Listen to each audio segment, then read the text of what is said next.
before we start this great show, great topics, great debates, and all like that, this is a special show dedicated to our man, Samuel DeCarlos Wells. Yes, Too short, baby. Too short. Too short. Too Yes, short. Bizzle, You baby. know, our homie, you know what I'm saying, R.I.P., he just passed on us this morning, so this is a special one to our dog, our homie, Coach Wells, special pillar to the pillar, you understand? Oh, Yes, yeah. sir. Yep. And, Look to the soil. We here for you, baby. yes, sir. So this how we gonna start this show. And I'm gonna start this off with Mastermind. We're gonna get him the flow because this is man.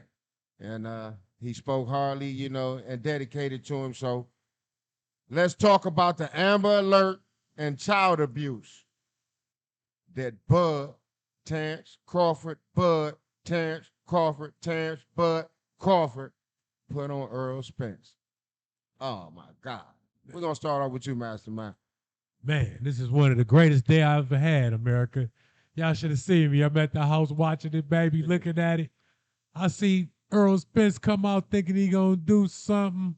He looking a little suspect, and then I see Bud tap that chin. I say, oh yeah, it's on, baby. Just like I predicted, he's out of here. But on some real stuff, y'all, Bud is something different, man. And I'm about to say something that's gonna shake the whole world up. And yeah, I said it. Crawford might be the best 147 of all time. Sugar, all y'all. You heard me, all y'all. Better than all y'all. Okay. Bud might be better than all of y'all. And I know he got more on his mind. I'm going to let him think about it, and we're going to get back to him because this is a heavy topic. That fight was very interesting. Well, I can't say it was supposed to be very interesting, you know what I'm saying, leading up to it. But like we all say, there's tiers to this. There's levels to this, and we seen that. So I'm going to pass it down there to Cool Breeze. Can I say one thing before we pass the mic? Go ahead. Before you make your comment, can you tell who you was picking before the fight?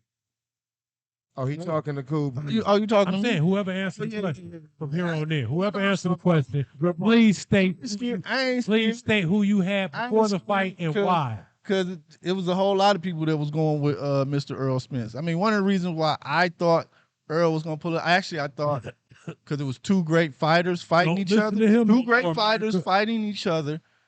But I thought it was going to go the distance. And I thought because Earl was supposed to be the bigger, far as weight size, his body weight was going to outdo Bud. But obviously, when he got hit, two great fighters. When he got hit, though, the training staff of fire they ass. They should have told you to do the Muhammad Ali and run, buddy. Get yourself together. So run. Run at least about 2 rounds, man. You could have danced around the ring and got your equilibrium together or something, buddy. Something. You should have ran. You should have ran. No, sir. You kept going in there head first, like a sitting duck. It's called cut the ring off, dude. Before I get down there to Young P, I went with my man, Bud. And one of the reasons why was this. Great decision. I knew he was a better fighter, better technician, to me. This is just my opinion, and I watch a lot of boxing also, but I was going with Bud. When I seen them both fight Sean Porter, I seen when he fought Earl, when they went to the 12th, if he wouldn't have put him down, that fight could have went either way. It could have been a draw, could have been, however. It could, a split, but close either way. It could have went either way. When he fought Bud, he stopped it. Then, if this the truth, the saying that Bud mother used to take him out in those streets, hey, whoop some ass for this rent money. Hey, you're not beating that. So go ahead, Young P. Thank you, sir. I went with Bud, and we could check some of the earlier shows that I said I was going with Crawford. You know what I'm saying? We could definitely check some of the. Make sure y'all go back and watch some of the earlier shows. Falsehood. Oh, something false. You've never heard me say I'm going with Spence. That's a lie to yourself, brother. Oh, okay. And we can check the tapes though. Go watch some of the earlier episodes of I Said It's Sports, and you'll see your boy when we talked about this earlier that I said Crawford. But I went with him just because I felt like Spence had been ducking him, and he was scared to fight him. I just saw all that. I saw all that scaredness. And What about the show that we was talking about, the boxing fanatic? You know, finition. What you call it?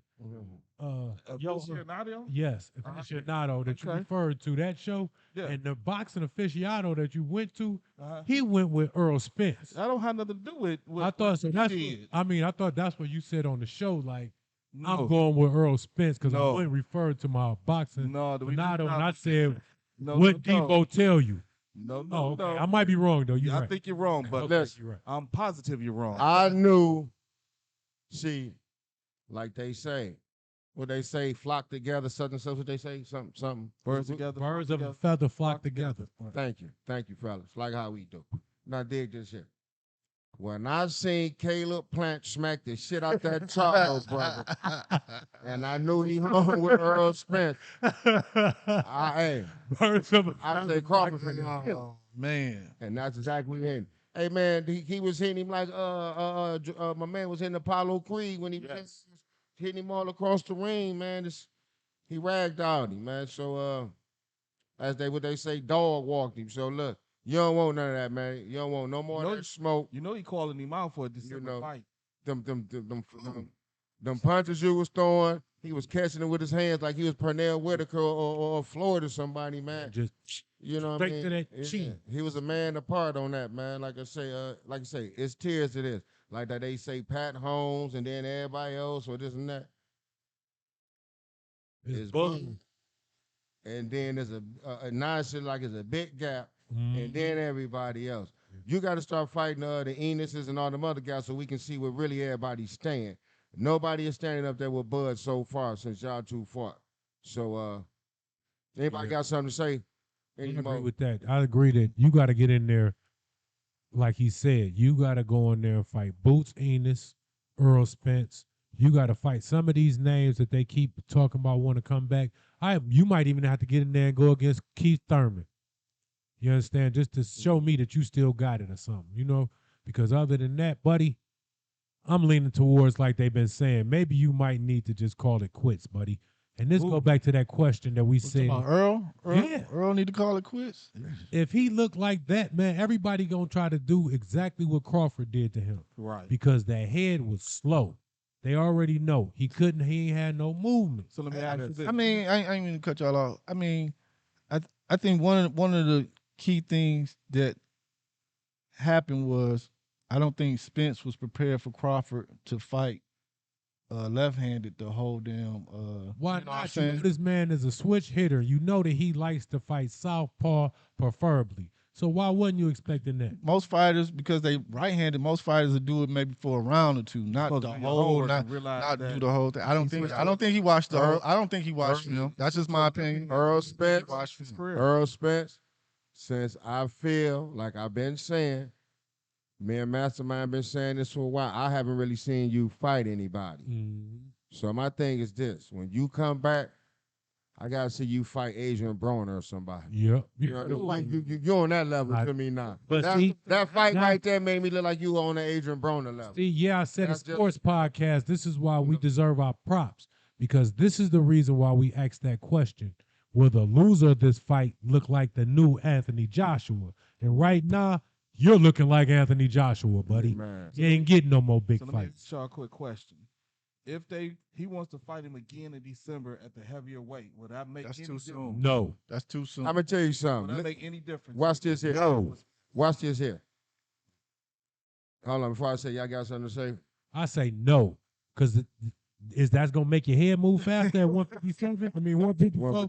That's going to make your head move faster. Than whatever they do, Mastermind said they supposed to have a trilogy or something, right? Or whatever, lined up, whatever. But my thing is this.